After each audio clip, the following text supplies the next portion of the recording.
Welcome to maths with अर्चना। आज मैं आपको SAS कॉन्ग्रुएंस रूल के बारे में पढ़ाऊंगी।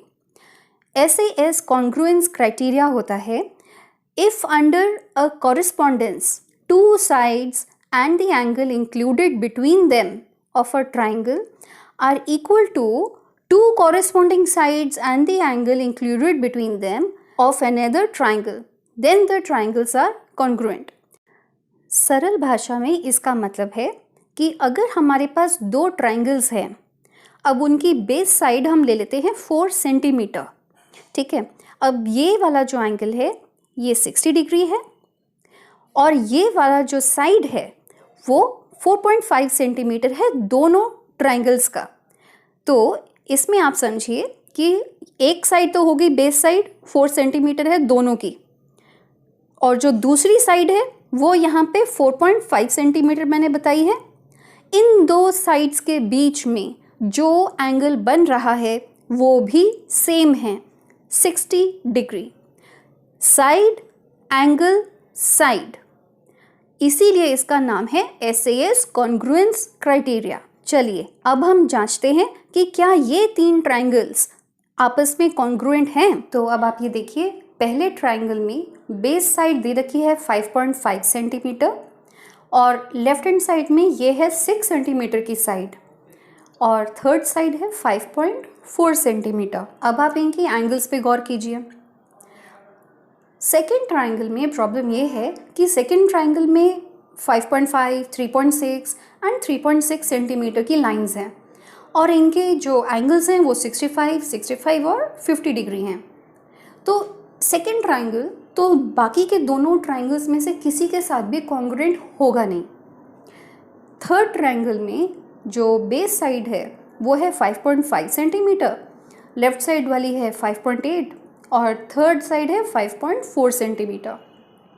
तो अगर हम फर्स्ट एंड थर्ड ट्राइंगल को कंपेयर करें, base side is both the same 5.5 centimetre और जो राइट हैंड साइड है वो है 5.4 सेंटीमीटर दोनों में, लेकिन इनके एंगल्स सेम नहीं हैं। मतलब फर्स्ट ट्राइंगल में आप देखिए 5.5 सेंटीमीटर और 5.4 सेंटीमीटर के बीच में एंगल क्या बन रहा है, 90 डिग्री, राइट। तो SAS का मतलब होता है साइड एंगल साइड, यानी 5.5 सेंटीमीटर और 5.4 सेंटीमीटर की लाइंस क्या एंगल बना रही है, 90 डिग्री। थर्ड ट्राइंगल में बेस साइड हमारी 5.5 ही है, जो सेकंड साइड है राइट हैंड साइड में वो भी 5.4 है। तो ये दोनों कॉरेस्पॉन्डिंग साइड्स सेम हैं, लेकिन थर्ड ट्राइंगल में जो एंगल बन रहा है इन दोनों लाइन से वो है 95 centimetre. Therefore these two triangles are also not congruent. तो हमारा जो कंक्लूजन है वो ये है कि इन तीनों में से कोई भी ट्राइंगल दूसरे किसी ट्राइंगल के साथ कॉन्ग्रुएंट नहीं है। Now let us go through this pair of triangles.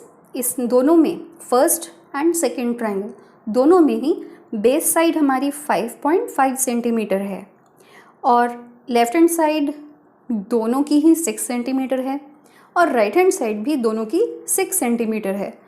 तो इसमें अब आप देखेंगे हमारा SAS कॉन्ग्रुएंस आसानी से इस्टेब्लिश हो रहा है। अगर हम इस एंगल की बात करें तो दोनों ट्राइंगल्स में 5.5 centimetre and this 6 centimetre line is making 65 degree angle. इसीलिए ये दोनों ट्राइंगल्स SAS कॉन्ग्रुएंस क्राइटेरिया को प्रूव कर रहे हैं। सिमिलरली अगर हम 50 डिग्री एंगल की बात करें तो भी दोनों 6 सेंटीमीटर की साइड्स जो क्रिएट कर रही हैं 50 डिग्री, ये दोनों में ही पॉसिबल हो पा रहा है, right.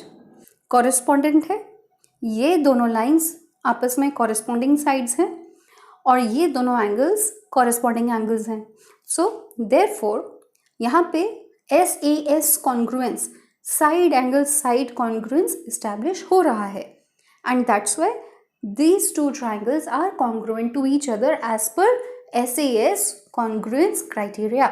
Let us take one example. Given below are measurements of some parts of two triangles. Examine whether the two triangles are congruent or not. by using SAS congruent rule. If the triangles are congruent, write them in symbolic form. Okay, so we have been given triangle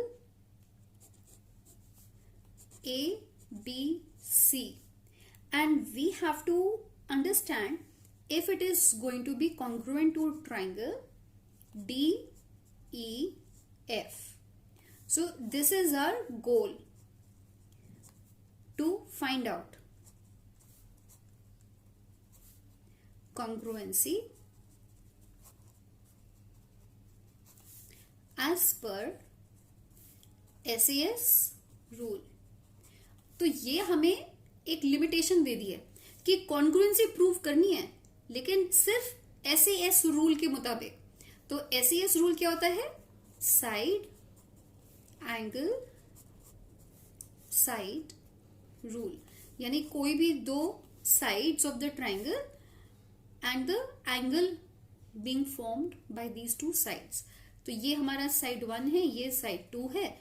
इन दोनों से क्या angle बन रहा है, इसको बोलते हैं SAS rule. तो चलिए, अभी हमें पार्ट ए में दिया गया है AB is equal to 7 centimetre. तो चलिए पहले हम ट्राइंगल ABC बनाते हैं. तो ये हमने एक रफ डायग्राम बनानी है, इसमें एग्जैक्ट मेजरमेंट से नहीं हमें बनाने की जरूरत. तो ABC ट्राइंगल है ये हमारा. तो इसमें AB है 7 सेंटीमीटर, BC है 5 सेंटीमीटर और एंगल B है 50 सेंटीमीटर. तो हमें तीनों चीजें दे दी हैं. अभी हम ट्राइंगल DEF बनाते हैं. तो DE है 5 सेंटीमीटर, EF है 7 सेंटीमीटर और एंगल E है 50 डिग्री. ओके, तो अभी आप देखें यहाँ पे दो साइड्स हमें दे रखी हैं, एक है 5 एक है 7. यहां पर भी एक है 5 एक है 7. ठीक है, तो इन दोनों साइड से क्या बन रहा है एंगल? 50 डिग्री. इन दोनों साइड से क्या बन रहा है? 50 डिग्री. एक है 5 एक है 7 और दूसरे ट्राइंगल में भी 5 और 7 के ही कॉम्बिनेशन में है sides. So the point is that angle B is corresponding to angle E. Okay, ये आपको ऑब्जर्वेशन अपने आंसर में लिखनी जरूरी है. Once you make the triangles like this, you can start writing the correspondences. Angle B is corresponding to angle E. Okay, BC is corresponding to ED. Okay, so BC is corresponding to ED and AB is corresponding to FE. So that's the reason why triangle ABC is congruent to triangle DEF by SAS rule, means side angle side rule of congruency. Okay, so this is our answer. Now next one हमारा B portion है. B में हमें फिर से दो triangles बनाने की जरूरत है, ABCDEF. अभी B में हमें AB दे रखा है 4.5, AC 4 and A is 60 degree. तो भी ऊपर वाला दे रखा है, ये है 60 डिग्री. ऑलराइट, DE है 4, FD 4.5, D is 55.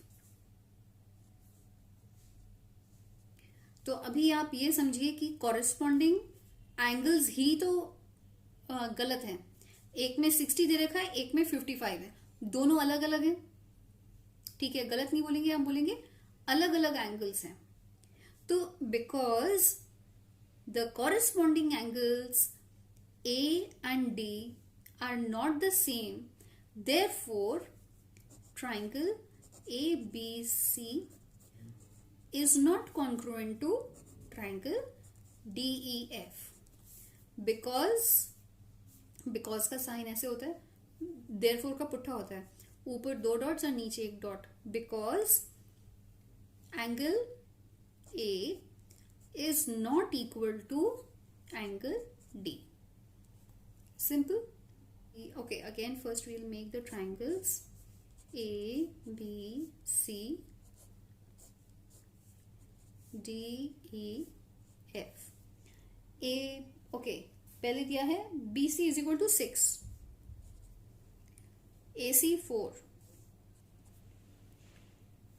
B 35, ये हमें 35 डिग्री दिया है।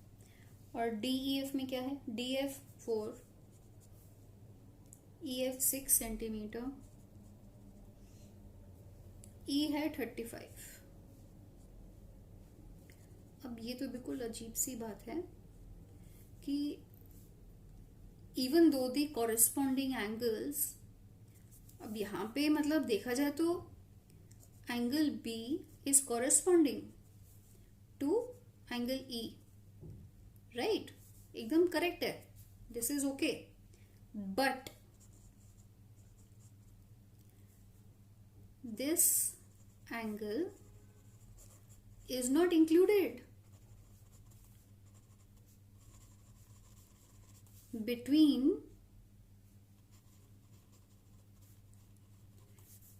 the two sides mentioned in the triangles. Triangle का साइन ये होता है, एक ट्राइंगल बना दो तो that is a triangle, you don't need to write it every time. So even though both these angles, angle B and E, are corresponding, still we cannot say that triangle ABC is congruent. We cannot. So our conclusion will be triangle ABC is not congruent to triangle DEF because the angle is supposed to be inside these two lines. The angle has to be formed by these two lines. तो ये जो 35 degree दोनों का same दे दिया, ये actually इस side का होना चाहिए था. Okay, so this is very important. It had to be of this side, not of this side. Got it? So that's it for this video. See you in the next one. Bye bye.